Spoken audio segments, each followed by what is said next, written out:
જય શ્રી કૃષ્ણ દર્શક મિત્રો, આપનું સ્વાગત છે અમારી યુટ્યુબ ચેનલ મયુરભાઈ પી શાસ્ત્રી ઓફિશિયલની અંદર. આપણે અગાઉ શ્રીમદ ભગવદ્ ગીતાનો 9મો અધ્યાય શ્રવણ કર્યો. હવે શ્રીમદ ભગવદ્ ગીતાનો 10મો અધ્યાય પણ શ્રવણ કરીએ. ઓમ શ્રી પરમાત્મને નમઃ.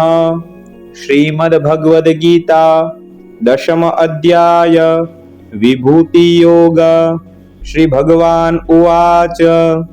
શ્રી ભગવાન બોલ્યા, હે મહાબાહો, હજી ફરીથી પણ મારા પરમ રહસ્યને તેમજ પ્રભાવને જણાવનાર વચનને સાંભળ, જેને હું મારામાં અતિશય પ્રેમભાવ રાખનાર તને તારા હિતની ઈચ્છાથી કહું છું.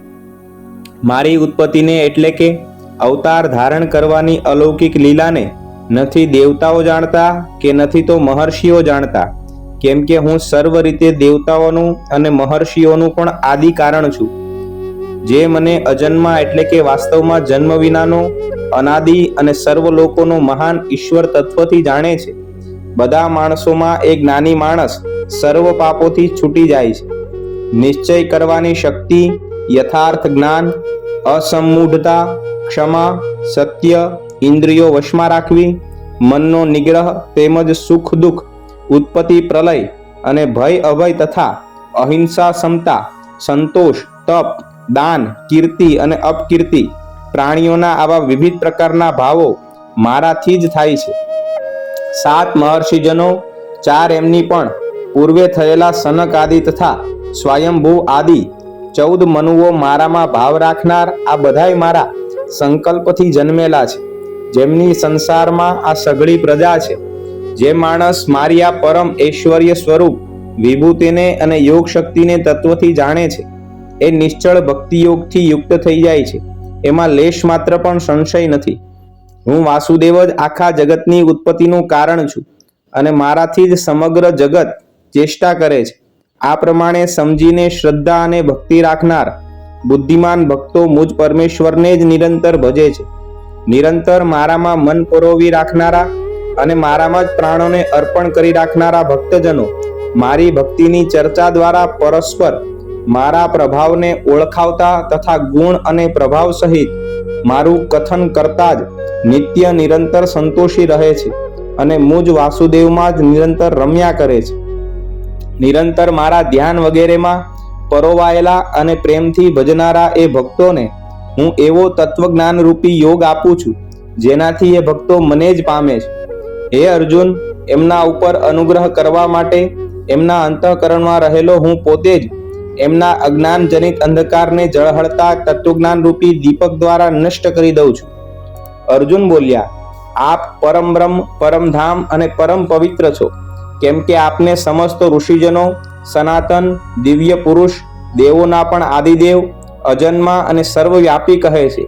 એવું જ દેવર્ષિ નારદ, અસહિત અને દેવલ ઋષિ તથા મહર્ષિ વ્યાસ પણ કહે છે. અને વળી આપ પોતે પણ મને એમ જ કહો છો.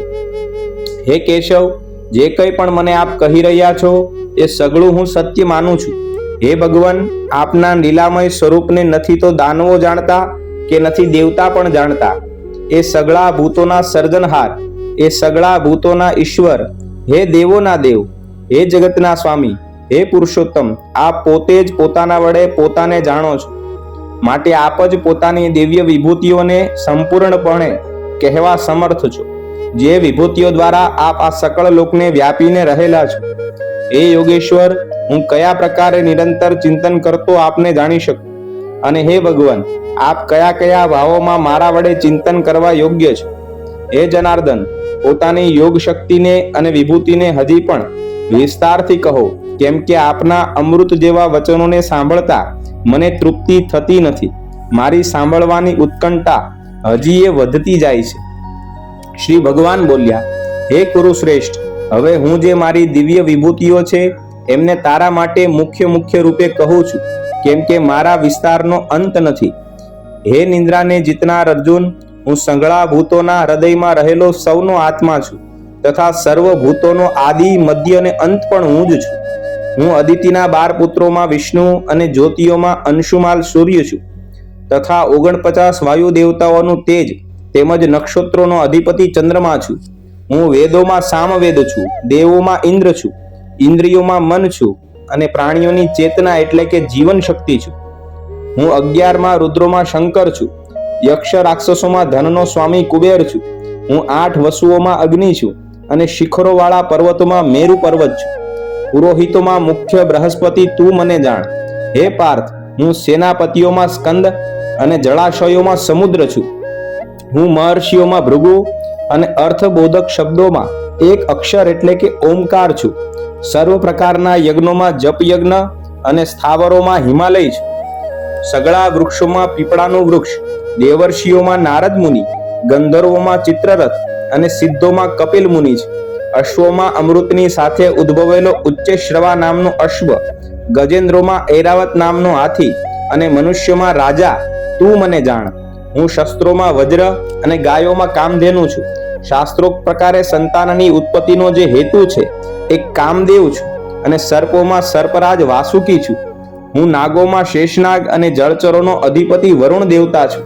તેમજ પિતૃઓમાં અર્યમા નામનો પિતૃ તથા શાસન કરનારાઓમાં યમરાજ છું. હું દૈત્યોમાં પ્રહલાદ અને ગણના કરનારાઓનો સમય છું. તેમજ પશુઓમાં મૃગરાજ સિંહ અને પક્ષીઓમાં હું ગરુડ છું. હું પાવન કરનારાઓમાં વાયુ અને શસ્ત્રધારીઓમાં શ્રીરામ છું તથા માછલીઓમાં મગર છું અને નદીઓમાં શ્રી ભાગીરથી ગંગાજી છું. હે અર્જુન, સૃષ્ટિઓના આદિ અંત તથા મધ્ય પણ હું જ છું.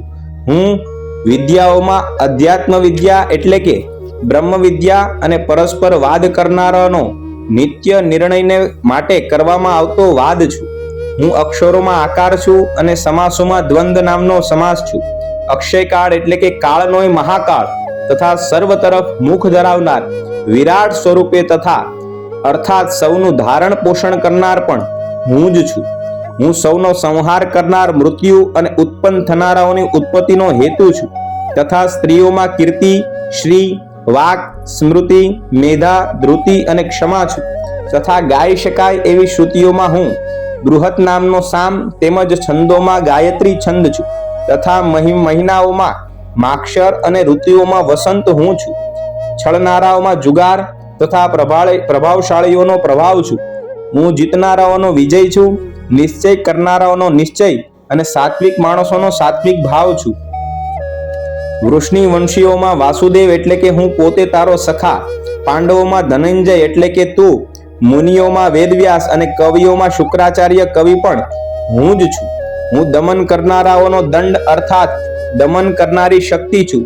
વિજય ઈચ્છનારાઓની નીતિ છું. ગુપ્ત રાખવા યોગ્ય ભાવોનું રક્ષણ કરનાર મૌન છું અને જ્ઞાનીજનોનું તત્વજ્ઞાન હું જ છું.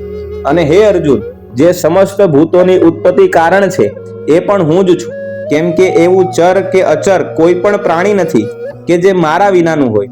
હે પરમ તપ, મારી દિવ્ય વિભૂતિઓનો અંત નથી. મેં પોતાની વિભૂતિઓનો આ વિસ્તાર તો તારા માટે એકદેશ રૂપે એટલે કે અત્યંત ટૂંકમાં કહ્યો છે. જે પણ વિભૂતિ યુક્ત એટલે કે ઐશ્વર્ય સંપન્ન, શોભાયુક્ત અને શક્તિયુક્ત પદાર્થ છે એને તું મારા તેજના અંશની જ અભિવ્યક્તિ સમજ. અથવા હે અર્જુન, આ વધારે જાણીને તારે શું કરવું છે? સાર રૂપે સમજી લે કે હું આખાય બ્રહ્માંડને પોતાની યોગ શક્તિના એક અંશ માત્રથી ધારણ કરીને સ્થિત છું. ઓમ તત્સદિતિ શ્રીમદ ભગવદ્ ગીતા સુપનિષત્સુ બ્રહ્મ વિદ્યાયામ યોગ શાસ્ત્રે શ્રી કૃષ્ણ અર્જુન સંવાદે વિભૂતિ યોગ નામ 10મો અધ્યાય. શ્રી કૃષ્ણાર્પણમસ્તુ. અમારા આવા નવા વિડીયો શ્રવણ કરવા માટે અમારી યુટ્યુબ ચેનલ મયુરભાઈ પી શાસ્ત્રીને લાઈક કરો, કમેન્ટ કરો, શેર કરો અને સબસ્ક્રાઇબ કરો. જય શ્રી કૃષ્ણ.